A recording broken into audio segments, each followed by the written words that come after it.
Polly Hoof, gadis 11 tahun, tunggu ibunya di gerbang sekolah usai pulang. Teman-temannya pergi, tapi ibunya tak datang. Sebaliknya, mobil tua melaju, dan Nate McCluskey, ayah asing yang baru bebas penjara, suruh ia naik. Polly ragu tapi masuk. Tak tahu ini awal pelarian maut. Meski bersama ayah, ia takut. Terus tanya soal ibunya. Nate jawab sepintas ibunya baik-baik saja. Polly cerdas. Lihat mobil sepertinya curian. Coba kabur. Tapi Nate kunci pintu. Ia bilang, meski brengsek, ia tak akan sakiti putrinya. Lalu, Nate bawa Polly ke motel tua. Polly lihat ia ambil koper dari bagasi dan pakai baju paman Tom. Ia curiga. Desak tanya. Tapi Nate tak jujur. Faktanya, di penjara, Nate musuhi geng berbahaya, Aryan Steele, dipimpin God of Slaptown, dengan semboyan, Forever Steele. Steele Forever, Nate diburu saat bebas. Geng itu temukan ibu dan paman Polly. Lalu bunuh mereka. Nate coba selamatkan, tapi gagal. Kini, geng itu keluarkan lampu hijau untuk Polly. Artinya mereka akan buru dan bunuhnya. Nate bersumpah lindungi putrinya dengan nyawa. Di motel kumuh, Nate ajar Polly bela diri pakai tongkat bisbol. Pesan agar ia tegas serang jika lihat orang dengan tato petir biru. Lalu, ia potong dan cat rambut putrinya jadi pirang. Malam, Polly rindu ibunya, tak bisa tidur. Saat Nate tertidur, ia lihat berita di TV. Ibu dan paman Tom dibunuh. Polisi buru Nate sebagai tersangka utama dan curiga ia culik Polly. Polly menangis pilu memikirkan ibunya. Ambil ransel, lari ke resepsionis motel, dan telepon polisi. Inspektur John Park angkat telepon. Polly bilang pelaku sebenarnya adalah orang-orang bertato petir biru. Bukan ayahnya, Nate, yang tak akan menyakitinya. Nate bangun, tak lihat Polly, buru-buru cari. Tapi saat tiba, Polly sudah ketakutan ceritakan lokasi mereka ke inspektur. Nate tarik Polly ke kamar, di mana ia akui tahu ibunya tiada dan sangat sedih. Nate hanya bilang ia sudah coba selamatkan ibunya tapi gagal.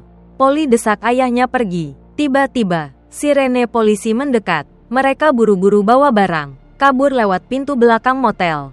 Saat Nate coba bobol mobil di dekat situ, Polly duduk lemas di tanah. Terpukul karena kehilangan ibunya, Nate minta maaf karena tak beri pilihan pada putrinya. Ia bilang jika Polly ingin kembali ke motel dan ikut polisi, ia tak akan halangi. Itu haknya. Ia ingin pilihan itu yang terbaik. Atau, Polly bisa kuat seperti ibunya dan ikut ayah, yang janji lindungi dan tak bohong lagi. Meski takut, Polly pilih tetap bersama, tak mau kehilangan ayah. Untuk pertama kali, ia ayunkan tongkat bisbol, pecahkan kaca mobil. Ayah dan anak cari Charlotte. Meski tak mau terlibat bahaya yang kejar Nate, ia buka pintu demi Polly. Polly dengar mereka debat soal Aryan Steele. Nate bilang ia lolos dan akan lindungi putrinya. Minta Charlotte cari uang untuk kabur. Karena berutang budi, Charlotte setuju beri tumpangan semalam. Sementara, detektif John Park tahu Nate tak bunuh Avis, tapi korban Aryan Steele. 2 minggu sebelum bebas, geng itu perintah bunuh keluarga Nate, termasuk Polly. John yakinkan rekan Jimmy buru Nate, tapi gunakan ia sebagai umpan hancurkan Aryan Steele. Pusat metamfetamin besar, mereka bunuh kejam seperti binatang. Tapi Jimmy takut bos Slaptown. Tolak ikut karena khawatir keluarganya dan sisa geng berbahaya. Besoknya, Felix datang ke rumah Charlotte. Polly waspada lihat tato petir biru di tangannya. Seperti pesan ayah, ia buru-buru masuk rumah peringatkan Nate. Tapi Felix kejar, bobol pintu. Polly ketuk pintu kamar mandi panggil ayah. Felix masuk, tapi Nate siap. Hantam ia dengan shower. Felix balas serang. Keduanya keluar ruangan. Nate suruh Polly lari, tapi ia kaku. Felix keluarkan pisau mau tusuk, tapi Nate balikkan pisau, tusuk dada Felix. Nate menghibur putrinya, lalu seret Felix ke halaman. Tuntut ia batalkan perintah, lampu hijau. Tapi Felix bukan bos, tak bisa lakukan apa-apa. Marah, Nate pukul wajahnya, geram karena mereka incar anak kecil. Putrinya, ia tekan wajah Felix ke bara panas.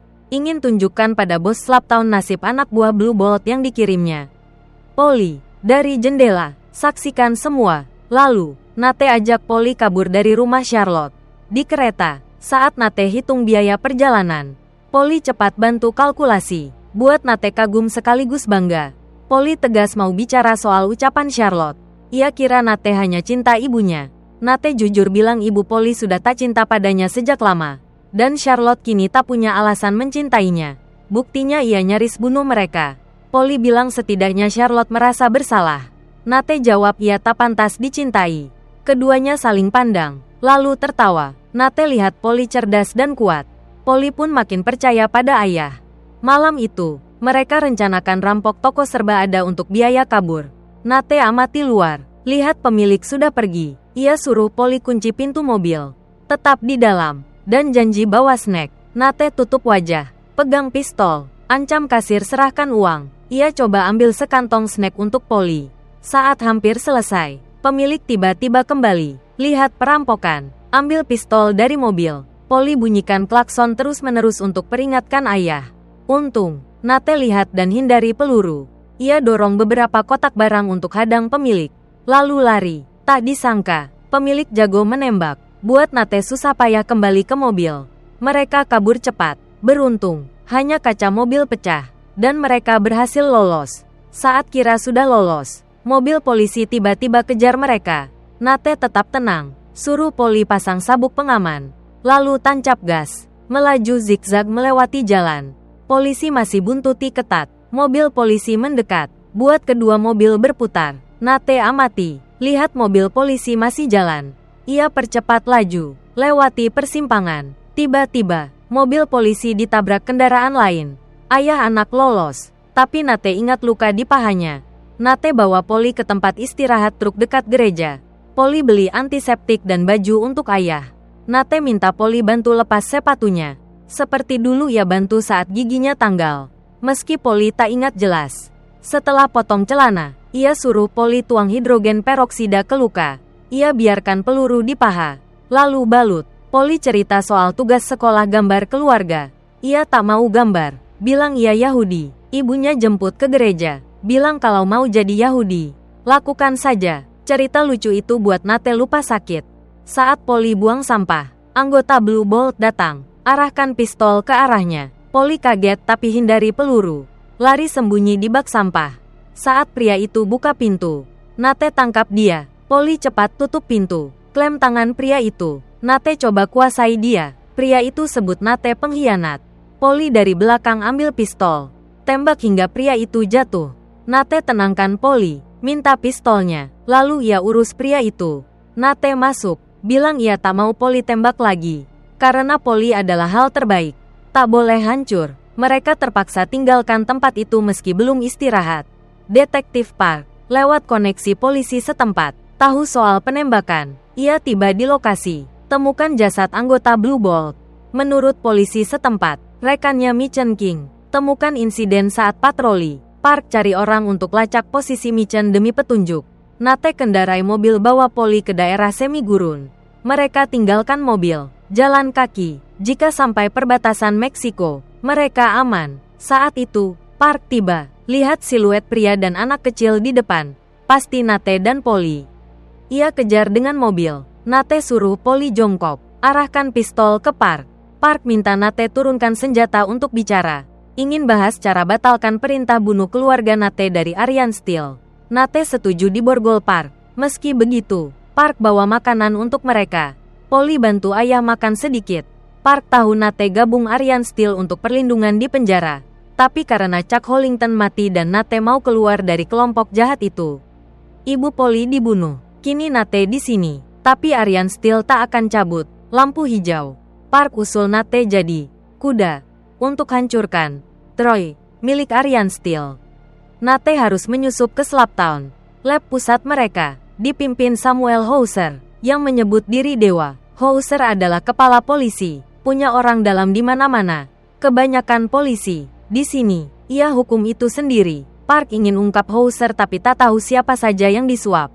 Ia bilang jika hancurkan pusat ini dan tangkap Hauser, kerajaan Aryan Steel runtuh. Tak ada lagi lampu hijau. Nate tanya pendapat Polly. Di Slaptown, Samuel Hauser, berseragam polisi, ganti pakaian jadi tukang jagal.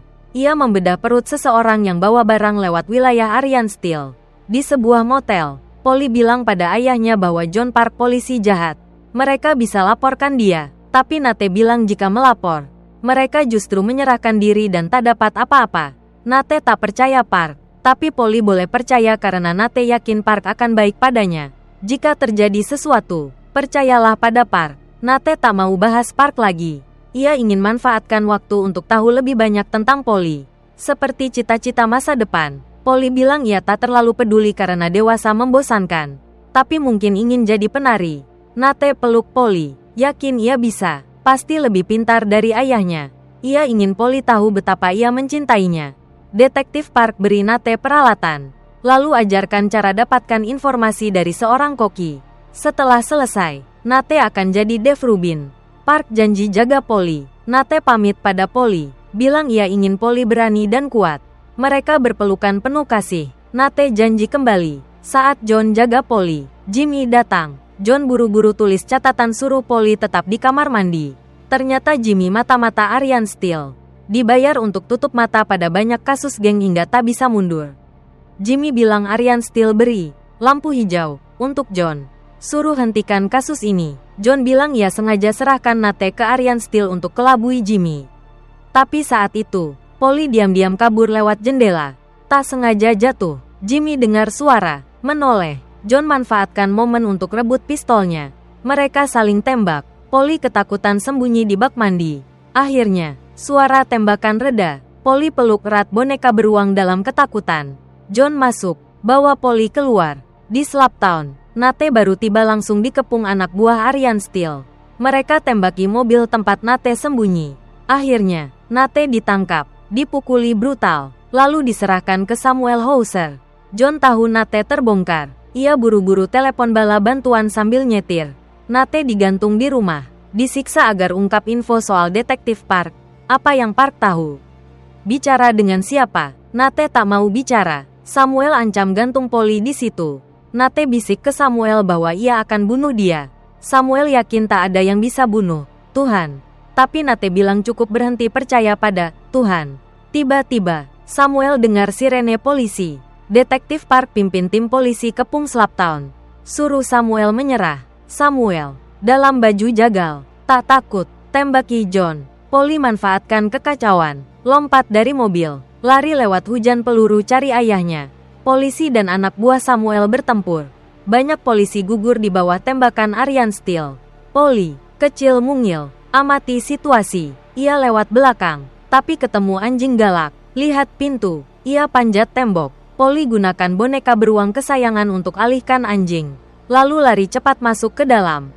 Polly lihat Nate digantung. Ia potong tali, bebaskan ayahnya. Nate sudah lemas. Polly panggil ayahnya. Mereka hanya perlu lari ke pintu. Tapi Samuel masuk, dorong pintu hingga Polly jatuh. Dengar suara Polly, Nate bangkit, tapi Samuel tembak dadanya. Polly coba tahan Samuel, tapi dilempar ke meja. Samuel lalu pukuli kepala Nate. Polly hanya bisa berteriak memanggil ayah. Di luar, John suruh Samuel menyerah. Tanpa jalan keluar, Samuel sandera Polly. John perintahkan polisi mundur. Samuel minta pergi, akan bebaskan Polly di perbatasan. John tolak. Coba bernegosiasi, tapi Samuel, yang anggap diri Tuhan, tak dengar. Nate, dengan sisa tenaga, bangkit, ambil pisau di lantai, tusuk bahu Samuel. John perintahkan polisi masuk. Nate suruh Polly tutup mata. Tak ingin ia lihat kekerasan berdarah. John perintahkan tembak Samuel saat ia angkat pistol lagi. Tapi Nate juga kena peluru dan jatuh. Polly dibawa pergi. Kemudian, berkat John, Polly diadopsi keluarga baru. Ia belajar lupakan masa lalu, mulai hidup baru. Meski takut, Polly coba berbaur. Ia belajar menari dengan saudara baru di rumah. Mata berkaca-kaca, tapi ia kuat, hapus air mata, dan lanjutkan hidup.